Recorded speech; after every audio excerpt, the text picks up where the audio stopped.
Oddsbreaker, ladies and gentlemen, your one-stop source for all interviews with fighters getting ready to fight. Kurt Holobaugh is getting ready to fight Steven Seiler in the UFC coming up here relatively quickly. This is your UFC debut, correct, Kurt? Yes. All right, and got to ask all the new guys because when I first fought in the UFC back in UFC 45, the pressure wasn't the same as it is now. The media scrum isn't the same as it is now. How's the added pressure from coming over from Strikeforce in the UFC been treating you? Well, I really hadn't felt anything yet, but I'm hoping it's not going to be too much different from Strikeforce because, just going to Strikeforce from where I was a big step. I know UFC is going to be bigger, but I'm just trying to block that out and just trying to look at it as just another fight and just a big opportunity for me. All right, do me a favor because I know you watch tape. Lex McMahon kind of broke it down to me a little bit about how you view fights. So I want to know, how do you break down Steven Seiler? How do you see him as a fighter? What do you think he's going to do or try to do to you? Well, I think he's going to try to, we're going to both try to keep it standing, I believe, for the most part. But I believe that he will wind up trying to shoot once he sees the pace and the speed that I'm going to try to bring to him. And, I think I'm just going to knock him off of his game. I think we're both kind of the same, similar fighters. So I think it's going to be whoever can change up a little bit from their game and, implement it. You're 9-1. You're on a 9-fight win streak, working on a 10-fight win streak. You lost your last fight to Pat Healy. That was a decision, correct? 3-round decision? Right, 3 rounds. What happened in that fight that made the judges go the other way?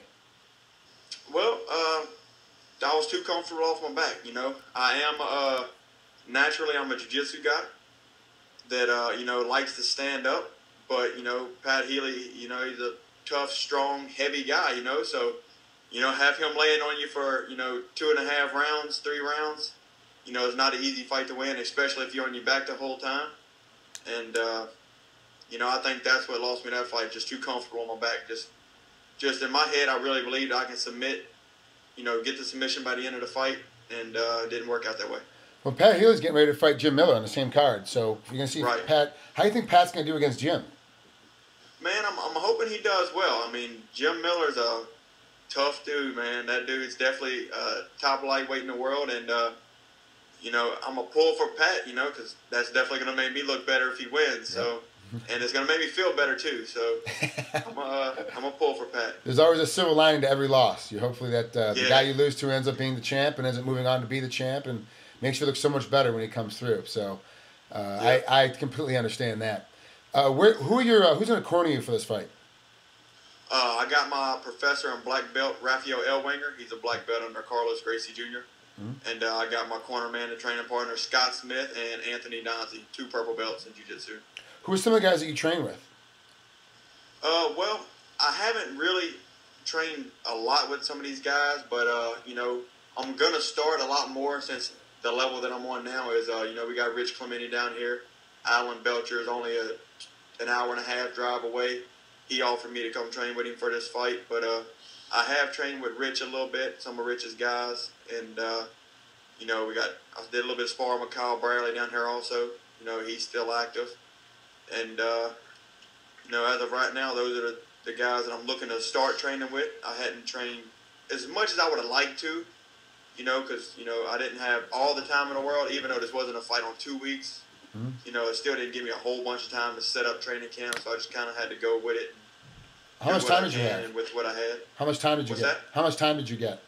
About 5 weeks. Okay, what do you prefer to have? I mean, just a normal, 6, 7 week, 8 week camp. That way, I can go ahead and do what I have to do, make my arrangements. If I want to train out of state or with another team for a while. I just didn't have a lot of time or money to go that route this fight. That makes sense. But I feel comfortable. I feel good. I felt that, I took the last month off work, first time I've ever done that, and just put, a lot of 2-a-days, 3-a-days in at the gym, and I got to say I feel the best that I've ever felt, way better than what I felt when I fought Pat. It seems like that the UFC, to a lot of the Strikeforce guys, other than Pat Healy, who's got a, so I'm looking at my notes here, he's at 29-16, is his overall record. You're 9-1.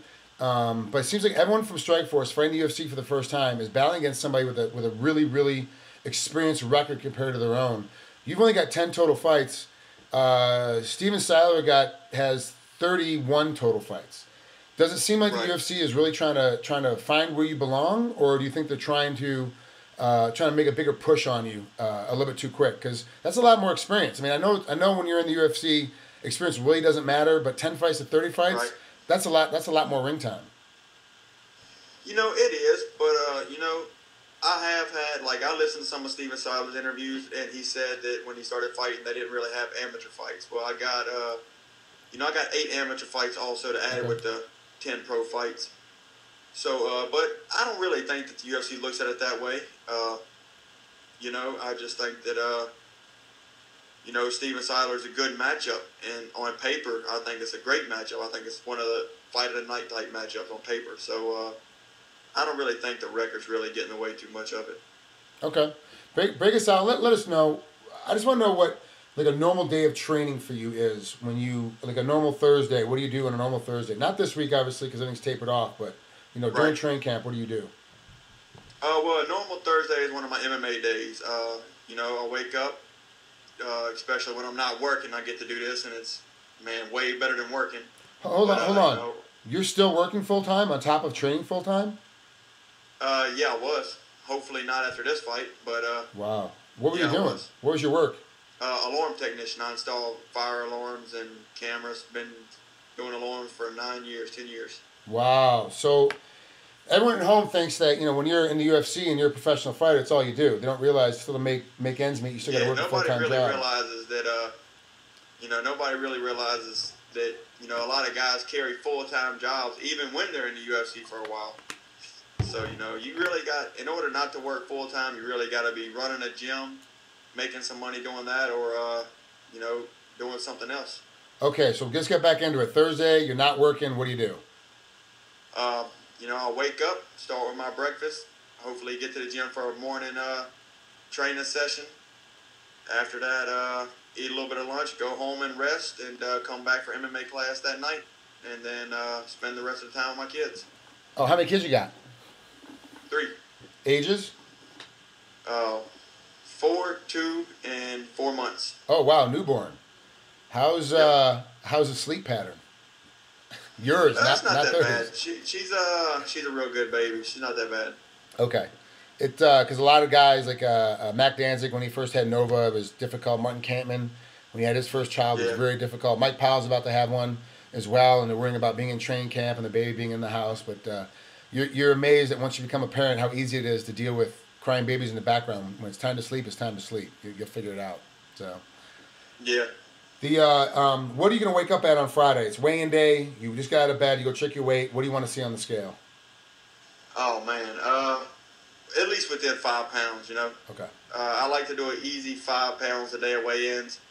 If I can help it, you know, I might take an Epsom salt bath the night before. Mm-hmm. And that way I can drink a little bit, you know, so I ain't totally dead the night before. Right. And wake up within 5 pounds is mainly what I like to do. Okay. All right. That sounds good enough to me. I'm one of those guys, too, likes to be within 5, 6, no more than 8. If I hit 10, I can still make weight, but it's difficult. But I definitely like to keep it, 8 pounds or less. Definitely closer to 6 is better, so I don't have to do too much to work out to get the weight off. Yeah. But I definitely want to be close, too. So I like a lot of the new guys, and I consider you one of the new guys. And I know you've had 10 fights, been around for a while, but I still consider you one of the new guys. I like the new guys that are going long. A lot of guys that were like the middle zone would make weight Thursday night and hold it to weigh-ins on Friday.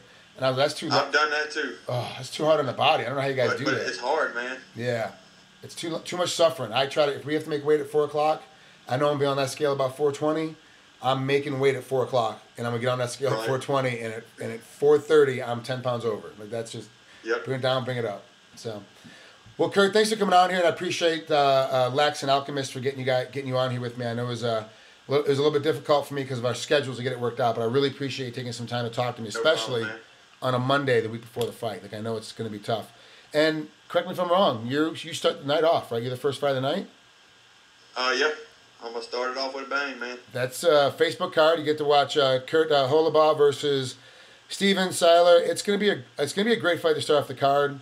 Unfortunately, you have to work the same way that the card last weekend started, where it was great from top to bottom. You got a little extra pressure on it from the fans, because now we're expecting that now from everybody. And thank God, his two good guys know how to bang. And if something happens, he gets to the ground. From what I've seen, your ground game against Pat Healy was a lay there and kind of decide what I'm going to do. But normally your ground game is very active. You have a very active guard. Right. You're very pressuring.